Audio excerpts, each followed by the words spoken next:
பிளம்மோட சைஸ்ல இல்லனா ஒரு கிவி ஃப்ரூட்டோட சைஸ்ல இருக்கும். வீக் 12ல பேபியோட நேசல் போன் ஃபார்ம் ஆகி இருக்கும். இந்த மூக்குல இருக்கிற போன் இருக்குல்ல, இது வந்து ஃபார்ம் ஆகி இருக்கும். பேபியோட ஆர்ம்ஸ் அண்ட் லெக்ஸ், கையும் காலும் வந்து அது இருக்க வேண்டிய லென்த்துக்கு ப்ரப்போர்ஷனேட்டா வந்து க்ரோ ஆயிருக்கு. ஸோ கை நகம் கால் நகம் ஃபார்ம் ஆகுறதுக்கான நெயில் பட்ஸ் வந்து ஃபார்ம் ஆயிடுது வீக் 12ல. பேபி வந்து கையை வந்து ஓபன் அண்ட் க்ளோஸ் பண்ணும்.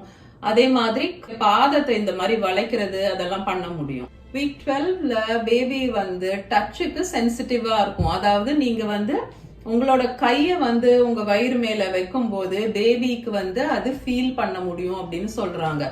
ஓகே, இப்போ பேபியோட உடம்புக்கு உள்ளார இன்டர்னலா என்னென்ன சேஞ்சஸ் அப்படின்னு சொல்லி பார்க்கலாம். மூளையோட பேசிக் ஸ்ட்ரக்சர் வந்து ஃபுல்லா கம்ப்ளீட் ஆயிடுது. பேபியோட பிட்யூட்டரி கிளாண்ட்ஸ் வந்து ஹார்மோன்ஸ் ப்ரொடியூஸ் பண்ண